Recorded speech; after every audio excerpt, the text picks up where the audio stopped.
Hey listeners, Nat here. Welcome back to Cheers with Nat, the podcast dedicated to cheering on women in drinks. We're continuing our 4-episode mini-series from NYC. Today's guest is Tara Hankinson, co-founder and co-CEO of TALEA Beer Co. TALEA was founded with a mission to bring craft beer to a broader audience, and you're about to hear exactly how they're doing it. From brand voice to customer experience to collaborations and partnerships, Tara tells us how her early inspiration and entrepreneurial spirit snowballed to get her to where she is today, and she's got loads of great insight to share. Just before we get started, a quick heads up that the ice machine we were recording next to decides to chime in partway through our conversation. Rude. The background noise settles down soon after, so please do hang in there, and thanks for understanding. It's time for a cheers and a chat with Tara Hankinson. Here she is. I brought our spicy marg sour. Exciting. I saw that on the menu and thought, ooh, that's different. I'm very sensitive to spice. This batch is a little spicy, so I brought a backup beer. The reason I brought the spicy marg sour is that we really started in the industry as a contract brewery for 2 years, and we only brewed fruited sours and hazy IPAs for those 2 years when we were self-distributing in New York City. And the rationale behind that is that our mission is to expand craft beer to a broader audience. And if you want to go beyond current craft beer drinkers, you need to attract people who are drinking other stuff. And that is spirits and wine. Yeah. So in order to do that, we had the hypothesis that brewing sours that have more familiar flavor profiles is a great entry point for those drinkers. Yeah. And that's why we started with sours as part of the bread and butter of our portfolio.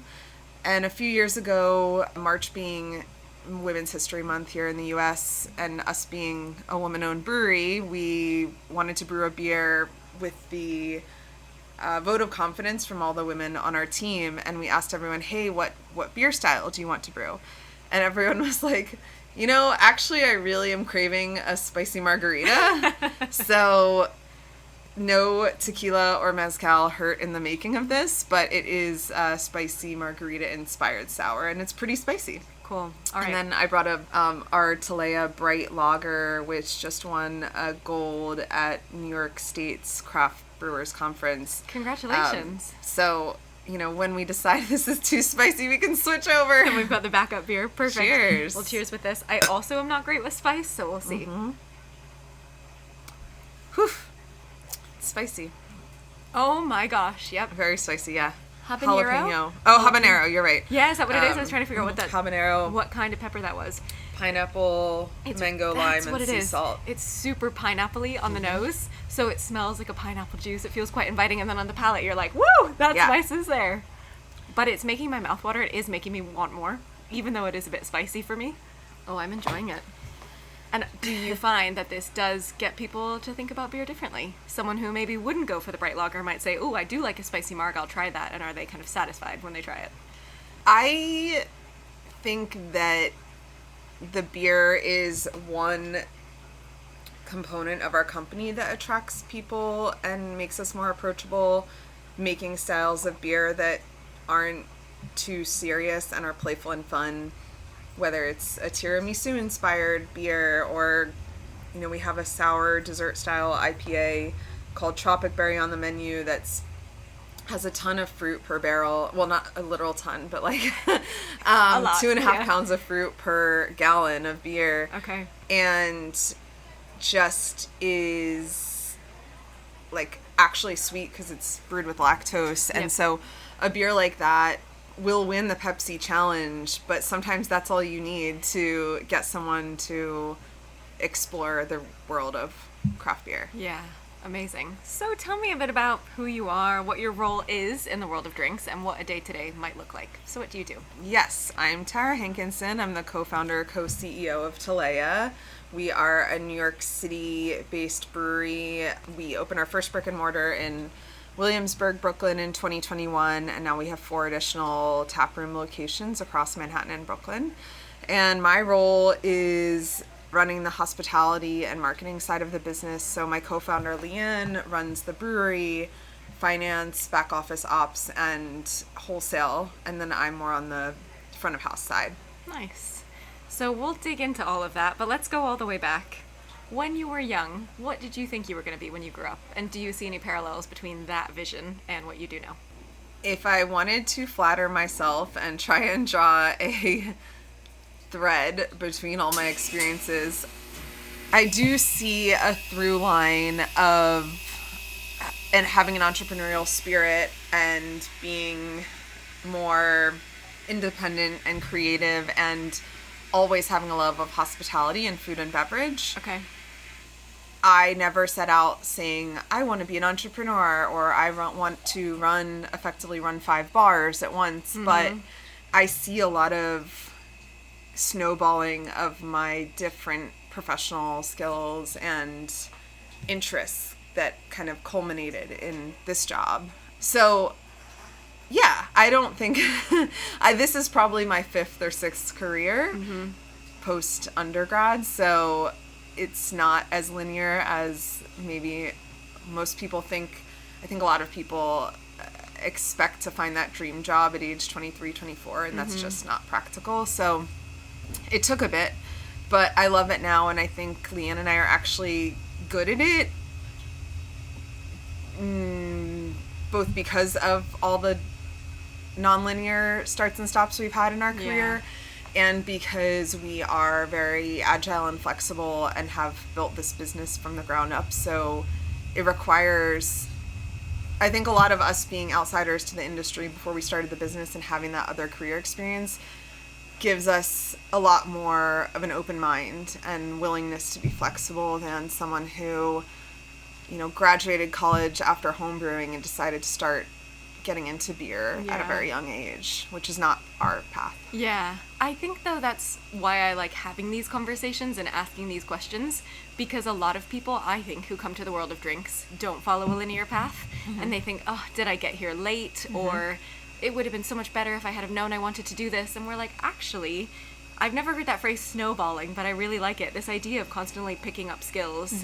And then you kind of pick up the pace and the momentum that you're like, actually, I can do something really cool and different that I didn't realize I could do because I did this bit here, this bit here, this bit here. So you said you've always been entrepreneurial. You studied business in uni. What did you think you were going to do at the end of college? Where was the first step? And then kind of weave me through how you got to where you are now. I was very interested in fashion, magazines, music, marketing, more of the creative side of business. I graduated in 2009 during the financial tough time crash.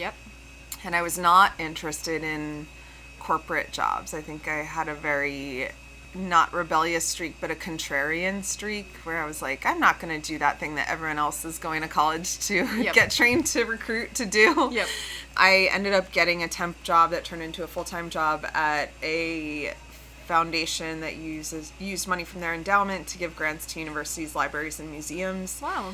And was very underutilized there, so I decided to go back to school, studied for the GMAT, went to NYU to get my MBA, and through that whole period of when I moved to New York City basically right after graduating, and I had started taking wine classes because my parents' background was in hospitality. My mom became a stay-at-home parent and my dad's a lawyer and chief legal officer now, but they started their careers in food and beverage, so I really grew up with a respect for hospitality and being a bartender and a lot of storytelling around wine and food and hospitality. So I always had that interest. And then I had a full-time job lined up after business school in consulting, but I had the summer free after NYU, and I pitched to Wolfer Estate in the Hamptons, the winery, to work there for the summer and shadowed all their different office functions. Okay. And that was really a catalyst for me because I felt like I was craft beer curious, and I had a few separate moments where I was like, I would love to have a beer right now, but I'm looking at these tap handles and nothing here is for me. It was like, the baseball bat tap handle, the oar tap handle, the fishing tap handle, whatever. Yeah. And also because I had always loved wine and I felt such a connection to the experience of going to a great winery and, wine tasting experience, and that high-end hospitality forward experience had never been part of the beer world that I had explored. Yeah. So that was kind of my original kernel for getting interested in beer. Started homebrewing, moved from consulting to customer experience at the New York Times, which my job there was basically imbibing all the different customer feedback and trying to make the New York Times better, whether it was the subscription experience or the website experience or feedback for the editorial board. And in a way, that is hospitality. That's like, how do you make the experience better for your guest? Yeah, how do you listen to your customers and give them what they want? Wow. So I was there for about a year and a half, and then still couldn't really shake the beer thing, but wasn't ready to start my own business. And I found a job at this beer startup called Hopsy that was backed by Heineken. Moved there as their head of customer experience, and that's where I met my co-founder, Leann. It's an amazing story. And how did it go from, okay, I've got this interest in beer, to I know Leann had a similar interest, to then saying, yeah, there's something here and we're going to start a business? I think we were working long hours for someone else, and we both at that point had toyed with these aspirations of having our own brewery. Leann jokes that, everyone's had a little too much to drink one night and is like, I'm going to start a cupcake bakery, or I'm going to start my influencer page, or open a brewery, and do what you really want to do, your dream job. But we maybe had a little bit of that, but I think our original goal was very practical. It was like, let's contract brew a beer and get it on the shelf at Whole Foods. That's maybe not practical, but that was our the pinnacle of our existence would be getting a product onto the shelf at Whole Foods. Yeah. And that maybe felt more practical in a sense because it didn't mean opening your own brewery. Correct. It just meant, hey, we're home brewers. We can come up with a cool recipe. We'll get someone else to make this for us, and we'll do the brand side of things. It could be a side hustle. Yeah. And then how did it grow into what it is now? 5 venues across New York, a brewery in the city. This is a big step from that initial vision of just getting a beer on the shelves in your name.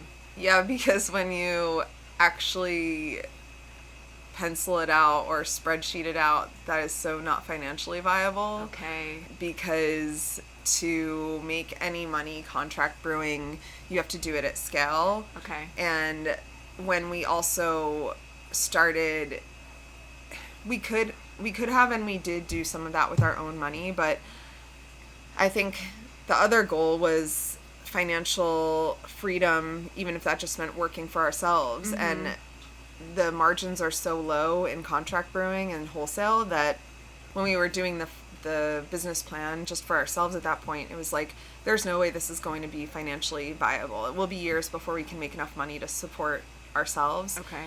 And then we started doing more research, building out that 40-50 page business plan and the financial model, and realized that a lot of these hypotheses that we had actually were grounded in different surveys and statistics, like the fact that tap rooms were the real area of growth at this point. Back in 2018, 2019, that was what was booming. The prior model of a craft brewery becoming like a regional, mostly distributed brand was not growing at that point.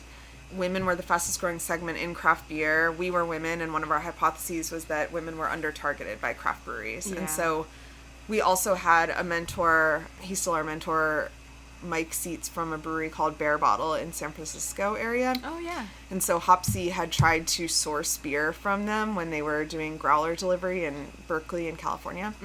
And he was a couple years ahead of us, so he already had his first location and brewery up and running.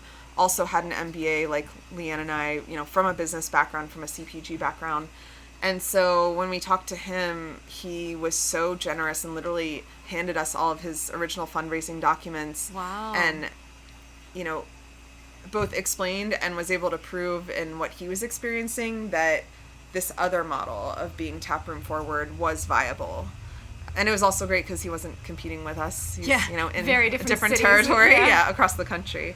And so we decided to go that route, which is obviously way more financially taxing to raise enough money to open brick and mortar in New York City. Yeah. But in a way, a lot more opportunity for optimism because it wouldn't just be one product on the shelf. And it ended up becoming a much greater way for people to engage with the brand, having these physical locations. And, you know, we're at the location in West Village at the moment, in the basement, next to the ice machine. And your locations aren't just anywhere, right? You have, is it 3 in Manhattan now, 2 in Brooklyn, you know, West Village, Bryant Park, the brewery is out in Williamsburg. These aren't cheap places to be in. Nowhere in New York is cheap to be in. As you realized that the tap room was the direction to go, what were some of your learnings, perhaps from the world of wine, that helped you to inform the space and the design and the customer experience you wanted to give people, not just through the beverage, but through the spaces? Yeah, I think you really hit the nail on the head when you said that having the tap room enables that connection with the customer, that having a beer brand on the shelf, you're very disconnected from the DNA of that company. Yeah. You know, you're really just relying on the signage that Trader Joe's puts out and the packaging on the beer. No one can try it, no one can touch it, no one can really understand it unless they already know the brand. And so that was one of the main advantages of opening brick and mortar, is that in alcohol, it's hard to do direct to consumer with the 3-tier system, but we view our D2C as serving a beer across the bar, because we can directly engage with and educate that customer and make sure that they have a great experience, understand the brand, they can taste a lot of things, they can have our beer served in the way we want it to be served, in the specific glassware at the specific temperature, in a space with great lighting that has comfortable chairs and a nice coaster. And I can go on and all the different ways in which we can impact that customer's individual experience. Yeah. In natural lighting that is great, in a convenient location that they can stop in on their way home from work. And so all of those things became, you know, a way to own the customer experience. And then, yes, we still do wholesale, which is still a profitable part of the business, and we view it as a profitable marketing arm of the business to sell to bars, restaurants, and retailers. But it's also a way we can continue to meet people where they are. But I would say probably most people buying our beer out in the wild know of the brick and mortar first. Yeah. And yes, it is expensive in New York to pay rent in those neighborhoods and to build out a space. Yeah. But it was an investment you wanted to make to build the business and the way you wanted to grow it. So talk to me about first that customer experience piece. What you were doing with the New York Times and other places was very digital. How has that translated into the physical spaces that you've created? And then we'll go into kind of these other skills you've had to pick up. You had the customer experience and marketing and business hat. Did you have to learn how to do real estate in New York? I'm just thinking, how do you even find locations and build places out? So let's start with the customer experience piece. What have you brought from your previous role to what you do now in your own business? The first is being data-driven, and I think that leads into how we look at real estate or even a purchase and the return on investment we get from that purchase. But, you know, nowadays, for example, you can export every Google review you've ever gotten and put it into Claude or Gemini and say, what are the positive trends? What are the negative trends? Wow. What's the biggest opportunity, you know, in our negative reviews to turn this experience around? So that didn't exist when we started the business, but I think just thinking of customer experience is something you can quantify, and you can use data to make decisions and make investments.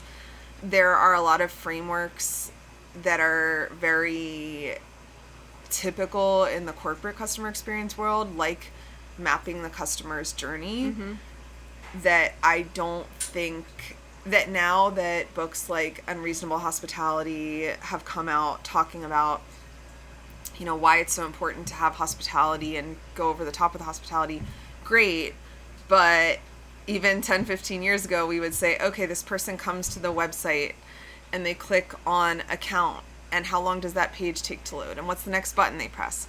Well, we look at our experience of someone walking through the threshold of our front door in the same way. Actually, even before that, which is site selection of your real estate. Do you want to be on a corner where you can easily be seen? Obviously, that's preferred to being in line, which is not on the corner in real estate speak. But can you afford to be on the corner? Is it the right space? That's something to think about. The signage, when they walk through the door, like, we want the bar to be facing the door so the bartender can make eye contact with them. We want the signage for the bathrooms to be clear. We're thinking about, like, what kind of tables go up front that's the first place someone would gravitate to versus tables for people who want a quieter, more intimate experience. Like if they're on a date, where do those tables go in the space? And you can map out every little step in that journey down to like, what's the fragrance going to be in the bathroom? And where's the extra toilet paper going to get stocked? Because inevitably, on a peak Saturday, even though you tell the bartenders and manager to check if the toilet paper is restocked, they're going to get hit, and you need a toilet paper available for a customer to restock it. God, you hope there's a kind customer to restock the toilet paper. Yep. But obviously that's very nitpicky and very sort of over the top in analyzing every touch point a customer would have. But I think you have to shoot for the stars and hope that you and your team can make enough of those points land to differentiate yourselves. Wow. There's just so many things I haven't really thought about. I think sometimes when we think about data, we can think about things being like quite cold and disconnected. But you come into the space here and it's so warm and inviting and bright and colorful, and I feel like I've like gone back to the 70s with some of the patterns and the vibe. How do you go from using the data but then translating it and having that warmth and that brand personality come through? We are very selective about the partners who we choose to work with when it comes to the qualitative part of the business. So, for example, the packaging design, we've been working with that designer since before we even had a company name. And we can tell him, when we rebranded one of our core beers that we have year round, we pulled all these labels from competitor brands, from aspirational brands, and looked at what the commonalities are. And it was very funny because they were mostly male-owned brands. It was for an IPA. Most of the labels were mostly blue. Oh, okay. And then I was like, oh my gosh, is our red-orange, is that emasculating? Is that making people not buy our beer because it's emasculating? And I would have expected green for the hops and kind of coding in that direction and not blue. Interesting. Yeah. So you can do that, and you can try to quantify something qualitative like beer labels, but at the end of the day, some of it is artistic freedom or impulse or whatever you would call that, your creative direction. And that's where finding the right people who know the brand and know you and trust them to try it matters. And we do the same thing with our architect/interior designer for our spaces, finding people who can bring the vision to life, but obviously you can't quantify the choice of a bar stool over another bar stool. You have to go with a little bit of your gut. And I think that has been honed over time, where now Leann and I have been doing this for so long. I mean, it feels like so long, but for 7 years, where you just kind of know. And same thing when you interview someone, you can read their resume, you can check the references, but ultimately there has to be a little bit of that magic click. There's a feeling to it as well. Yeah. So when it comes to brand voice, that's something that I'm so fascinated with. So I want us to come on to that. You use the most incredible descriptive language that is so different to many other breweries when talking about their beers. How did you feel out the creation of that brand voice? Did you work with an agency, or is this something that you and Leann had worked out as you're building and growing the brand to figure out how TALEA speaks and what things look and feel like? The voice and the general look and feel are, I'm proud to say, are us. It's amazing. It is very unscalable, which is very a challenge when it comes to marketing. Now we have team effort on putting together tasting notes, but it's still usually Leann putting those together, and a lot of our communications are still usually me, but we give artistic empowerment to other people. Like I said, our packaging designer, we have a social media team who does all the amazing content online. So I think some of that is when I think of wanting to build a company that has a bit of a moat around it and is not able to be replicated or manufactured by a big beer brand. I think part of that comes down to the way we work together as founders and what we've built together. And sure, the real estate and challenge of opening physical spaces in New York. But I would say that's one of the most unique things about us. Yeah. And it's actually one of the things that spoke to me most. I visited the brewery a few years ago. I've been to a few of the different tap rooms. We have a menu in front of us. Just as an example, no one talks about beer this way. The watermelon splash sour, it's a 5% sour, described as tasting like a watermelon Jolly Rancher, salted watermelon rind, frozen daiquiri. Like, if you know nothing about beer, you can walk in, read that menu, and if you grew up in the States and had watermelon Jolly Ranchers as a kid, know exactly what that is going to taste like. It is so evocative. It's tapping into nostalgia, which we're all kind of on that trend right now, too. Then we've got, another one, the Tropic Berry that you were mentioning, sour IPA, 7.5%, tasting like pink and blue sweet tarts. Like, that just brings me back to childhood, and I can exactly envision these flavor characteristics. Thinking about creating a brand with sort of female consumers in mind, or at least consumers who weren't into beer and needed a new way into beer, how important is this language to get people to think about beer differently and perhaps open their mind and their palate to things they're not used to tasting or wanting to taste? I think for a craft curious customer or someone who isn't even craft curious, the menu and even just giving our staff that language is incredibly important, because those people are going to be the least likely to engage with something that isn't familiar. If you like IPAs and like, oh my gosh, I love dank West Coast IPAs, you already have the language to talk to someone who's knowledgeable, like one of our staff, about beer. About what style you're looking for from the options available. Like, is this New Zealand hops? Is it not? Is it double dry hop? Whatever. Yep. But someone who isn't, this is meant to be relatable and approachable and to convince you to stay on the beer side of the menu versus the wine and cocktails that are on the back, which we love wine and cocktail drinkers too, and that's fine. Yep. So I think that is where, like, the label on the can and the messaging on the menu is what's going to get you to order it the first time or pull it off the shelf the first time.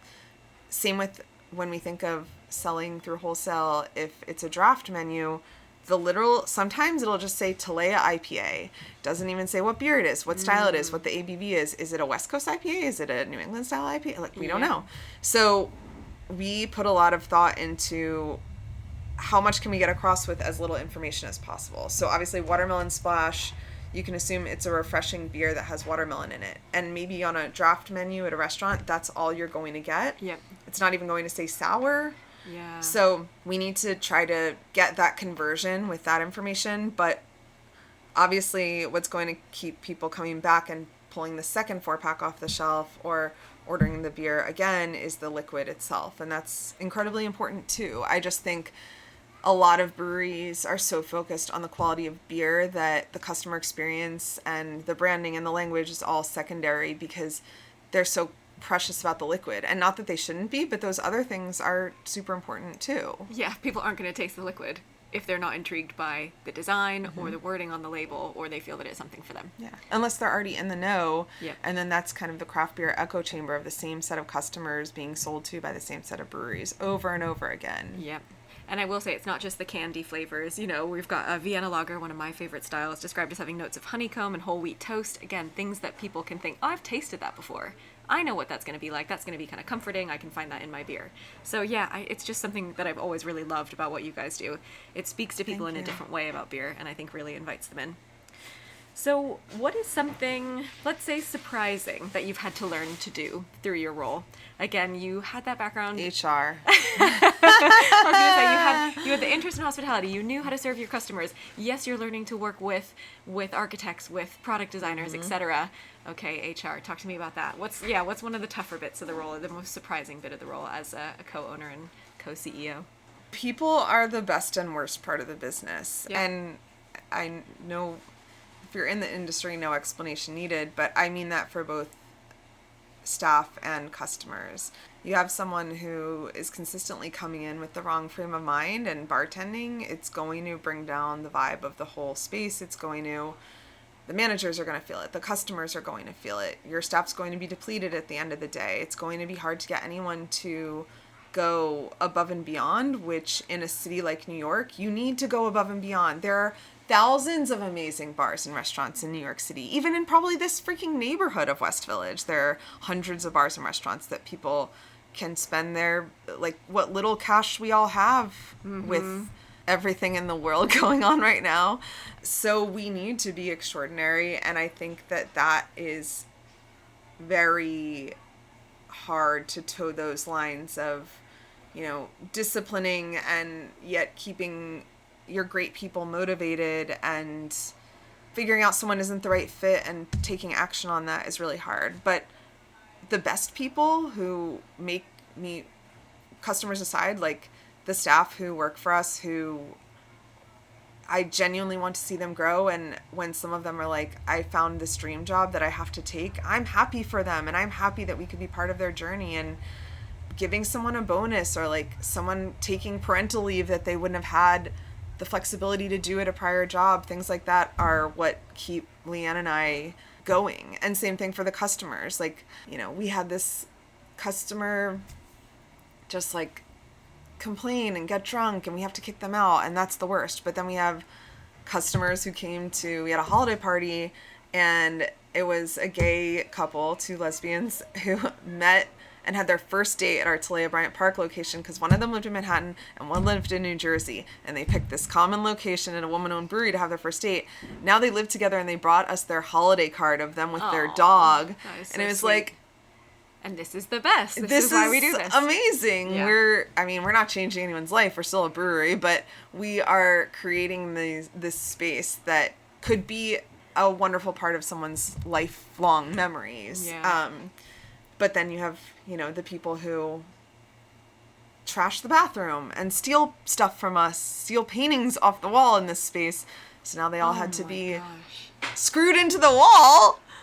Had to spend $1,000 to get everything bolted to the wall because people were stealing the artwork, which isn't even that expensive. They're prints. Yeah. But to me, it was more the principle of the thing that now I'm annoyed, because now I have to go on Amazon and buy a new frame, and I have to go on that website and wait 2 weeks for the lead time for the print to come. So anyway. And no one knows the cost, right? Like, they think, oh, they're not going to miss this, and they don't realize what it entails to...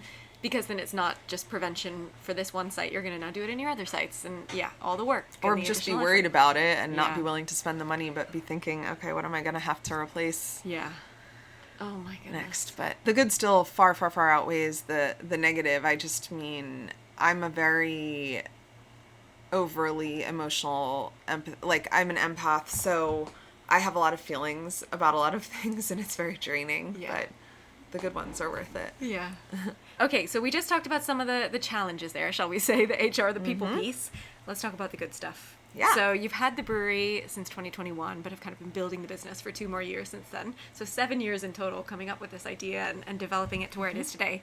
Give me a little highlight reel of some of the accomplishments, some of the things you're proud of over that time. Yeah, to start at the beginning... So Whole Foods was one of our first accounts when we actually released the beer. Which is really impressive. Starting there, hitting that goal right away. Mm-hmm. Well, they'll help you get in, but they won't help you stay in. Support you. Okay. At least at the time. So we had met them at a hospitality conference in New York called Cherry Bomb Jubilee. And they were a sponsor. Whole Foods was a sponsor. So we networked with them. We eventually got connected to the regional specialty buyer, which covered beer. So the day after we packaged our first beer, we went up to their offices in New Jersey, and we were so dorky. We tried to give them the whole pitch with like printouts of our pitch deck for fundraising. And he was like, no, I get it. We're on board, okay? He's like, stop showing me pieces of paper. Yeah. I'm like, did you know that 72% of your shoppers are women shopping during the day? And he's like, I do, in fact. I work here, yeah. Yeah, exactly. But we took it very seriously, and Whole Foods has continued to be an amazing partner. But that was just a huge validation and really helped with fundraising, because we had a product, but we used our own funds to do the contract brewing and distro for the first 2 years. And then we were fundraising to build Williamsburg, which was, a $2 million project that turned out to be like $3.5 million project. Wow. But I think like going through construction was absolutely wild. It was the pandemic. Leann had her first child in April 2020. I found out around the same time that I was pregnant with twins in 2020. So we started build out when I was, 6 months pregnant with the twins, and ended up being able to open about a month after vaccines came out. So while that was very dramatic, the ultimate result was that everyone was ready to go out when we opened, and we had a line around the corner for weeks, and that was amazing. Wow. And I think also, as people were experiencing the pandemic, they were moving to neighborhoods that had more space, which is like more Manhattanites were moving to Brooklyn. And so I think us being in Williamsburg at that time was really critical. The right place to be. Yes, exactly. Yeah. We've gotten some amazing press, but I think one of the big highlights for us that has been really like continuously surprising me with the people who reach out to us, but a lot of the partnerships we've done. So we brewed a truffle beer with Shake Shack when they released their limited time offering of truffle menu, and it was available at 30 plus Shake Shacks in New York City, and we were the only brewery in the country that they partnered with on that. We have an upcoming collaboration with the New York Public Library for the 250th anniversary of the signing of the Declaration of Independence. Sorry, British listeners, but we're going to celebrate that. America's anniversary. It's coming up America's soon. anniversary. And, everything from working with Leann Bakery in New York City to collab with, all the different food and beverage companies we've worked with. Those are really fun and access a larger audience that wouldn't necessarily think of beer as top of mind. So I think those are a way in which we are continuing to challenge the preconceived notions of what craft beer is and who it's for. Like we did this one with Flamingo, the shaving company that's owned by Harry's Razors, and it was a shower beer and had a plastic holder that you could put in your shower to put the 12-ounce can, because they were releasing a new razor, and it was like, take time for yourself, have a shower beer. And it was a blackberry lime lager, and it was delicious. And it was like, at a craft beer conference where I spoke, I put it up on the screen, and it's like this woman obviously wearing a towel, like naked under the towel with the razor and the beer. And it's like, no other brewery can. I felt subversive doing that, even though it wasn't, but it's so fun to get inspired from outside the industry. Yeah, that's exactly what I'm hearing. You've got one foot in beer. You're making a great product. You are a brewery at heart. But in the world of beer, collaborations are with other breweries. And you're like, no. 1 foot in the beer camp, 1 foot outside. Who else can we work with to bring beer out of the beer bubble, as opposed to just collaborating with folks in the beer bubble? Yeah. Super cool. And you set up with that goal to reach female consumers. You're a data fan. Do you have any data as to who your consumers are and sort of what that gender split is, and have you set out to accomplish that goal? Yes. When we started, we were looking at stats around New York City beer drinkers, which was 30% female, 70% male. Okay. But our hypothesis was that the data in more mature craft beer cities, like a Denver, Colorado, was 50-50 female-male drinkers. So the hypothesis was that as craft beer grows in popularity and New York City matures as a craft beer city, we could eventually be 50-50, and that means who's going to help those additional women join craft beer, we can be the brand to do it. What we find is that when we have taken reservations or look at our list of rewards members or the people booking private events with us, it's about 70% female. Incredible. So, wow. Not every day of the week, yeah, but we do have a predominantly female audience. Also on Instagram and on other channels where it is quantitatively measurable. Yeah.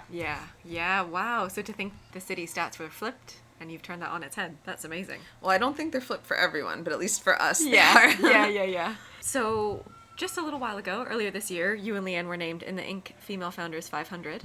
How does it feel to have your work recognized? And congrats on that, making that list. Thank you. It feels great to be recognized officially, but I do think there are a lot of other milestones that help us feel like we're doing the right thing, and that can be everything from having our head of production. He's been with us 5 years, and we have another employee, Josh Velez, who started as a bartender with us and is now our innovation brewer, and he's been with us 5 years. And to have someone put 5 years of prime career time into our business is amazing. We've had a lot of amazing wins in wholesale with, unseating other popular breweries, or just getting customers to pay more for our product versus a lower quality product. So I always appreciate recognition of that form, but to be honest, I can get so heads down in the business that a lot of the smaller wins are equally gratifying and more in my face in a tangible way. Yeah, the validation in this case is more internal. Are people staying with us? Are we giving them a great place to work? And are they helping us grow the business in the way we want to? Yeah, or like when someone books a wedding with us. And yeah. It's like, wow, you're spending one of the best days of your life with us and trust us to take care of all your friends and family who are flying in. That feels really good too. Yeah, that's amazing.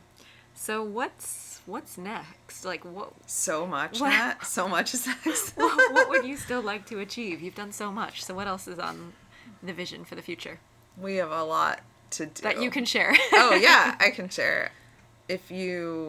Now that we know each other a bit more, and if you know Leann and I, we are very open book, maybe to our detriment with our employees and just in general. But we just signed a lease for a space on the Upper West Side. So planning to open that later in 2026. That'll be our 5th permanent location because our Penn District location is just a pop-up through the end of this year. Okay. We have another thing I can't announce, but it's a really big project that is going to be amazing and something we've never done before in ways of physical locations. Okay. So big that'll teaser. be great. That's yes. exciting. We are pushing ourselves to keep improving our beer quality. We're working with a lot of different people to continue to make the best beers we can out of our facility, and with our contract brewer. We work with a contract brewer for some of our large-scale beers, which I do not think is a dirty word, but because we recently made the switch to 6-pack boxes for our core beers, we're making those with a contract brewer and keeping that quality consistent. So we're brewing at both locations just to continue testing and iterating. We have a collaboration with the New York Public Library later this year. That'll be amazing. And another collaboration with a method of transportation in New York City. So, I love having those big things on the board, but we always leave space for us to do more spontaneous things to react to cultural moments. So, depending on what happens, watch this space. Exactly. Now, you mentioned you've got kids. You clearly are spinning a mile a minute with all these different ideas that you have. Did I mention them? Oh, yeah, I did. Yeah, that you have twins. I don't know if you've got more than 2, but you've got the 3. 2. You've got 3 now. Mm-hmm. How do you stay grounded outside of work? Are there any hobbies, practices, things that are important to you? Reset the palate by drinking wine instead of beer. Yes. Around beer all the time, but I do love a good mezcal margarita or a chilled red.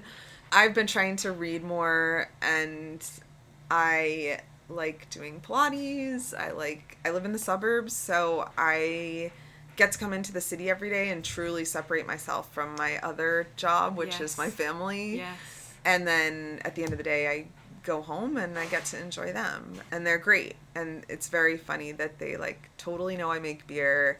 They know about the brewery. They notice the cans when we go to Trader Joe's. So it's fun, and I think that's probably one of the best things that I didn't really plan for, is that it is a good work-life balance, because we had to work hard to get here, but we have such an amazing team on the ground in the brewery and in the tap rooms that I don't have to work nights and weekends, and I don't really have to worry. There's always a crisis, but our team is so capable of dealing with that I guess I view Leann and I are more of the support system, but we don't have to be there putting out the fires most of the time, which is huge. You're always available if needed, but you actually I'm always on Slack, but yeah, but you actually do get a chance to step away and have a life of your own and not just the business life. Yeah. Super important. Last question before we get to our last call round. We talked a bit about what got you into drinks, initially wine, then weaving your way into beer just from interest in drinking it as a consumer. What is it that keeps you in the drinks industry? Oh, that's a good one. I think that it is such a shifting landscape that it doesn't feel like our work is done, and I don't think it will be done, because alcohol in New York City is impacted by so many different factors. Sure, one of the subway lines shuts down, it could actually screw over our sales for a weekend. We just had a tube strike in London for 2 days last week. week. I read about that it really impacted your super pub sales. Significant. Yep. Mm-hmm. But also, to me, the non-alc scare that's going on and what's Gen Z doing and all of that is, to me, it's sparking innovation and challenging us in our business versus us saying, we're just going to keep making those good IPAs and hope that people change their mind. It's like, you can't wait for people to change their mind. We have to figure out how to meet them where they are. And so we actually send our beers out to get vacuum de-alcoholized, which is a very expensive and honestly very bad for our carbon footprint process to send them to a different state to have that happen. But we do want to offer non-alcoholic beers because there's so many reasons people want to not drink, and we want to be a daytime place and we want to be family friendly. And so, you know, I think a lot of breweries might be reticent to embrace that, or they might think a lemonade is enough for a non-alc option. And to me, it's not. We need to understand those customers better and understand their motivations. We'll always be a brewery, but, you know, that is another way to include someone who would have been passed by at a macho, sticking to their guns, only alcohol brewery. Exactly. Yeah. So I think, like, there's always curveballs. There's curveballs within just our business, but in the industry in general. And in the world more broadly. And in the world, yes. I mean, like, I remember when we were building out Williamsburg, we spent a lot more money getting a brew house from a brew house manufacturer in Wisconsin because we were scared about what was going on with President Trump and China, and would we even be able to get tanks here, and what if they got held up in the port and it held up, you know. So there are macroeconomic factors that could impact us as well. But I mean, in its simplest form, like, we are trying to give people little moments of joy. We are still, despite being an expensive brewery, you can still go to date night here and spend less than $50. And when a nice dinner at a nice restaurant in New York can easily be $250 to $400, this is like a reasonable way to escape reality for a little bit. And I hope that we can keep doing that for people. Yeah, that affordable luxury that becomes so important in times like these. Yeah. But yeah, it really just sounds to me that hospitality and customer experience through and through is what drives you, because then you're like, well, if our customer's changing, cool, we'll just keep up with them. We need to just follow what their interests are. And that really, it sounds like, excites you to kind of think, okay, what are they doing? How can we provide for them? And just keep iterating and developing and growing the business in that way. And I love worrying. And there are so many things to worry about. Like, are the flowers fresh? Did we get that delivery? Should we do something with toasted marshmallows for 4th of July? Like, there's that always something to worry about. True, yeah. My goodness. All right, let's do our last call then. You can tell me what else is on your mind in this capacity. What beverage do you start your day with? Either matcha tea or black coffee. Nice. Is there a podcast or a show that you're very into at the moment? Does not have to be beverage related. Acquired. Oh yeah, someone else recommended that. Yeah, that was Natalie in episode 3. Yeah. Is there a beverage or a producer that you wish more people knew about? Oh, that's a good one.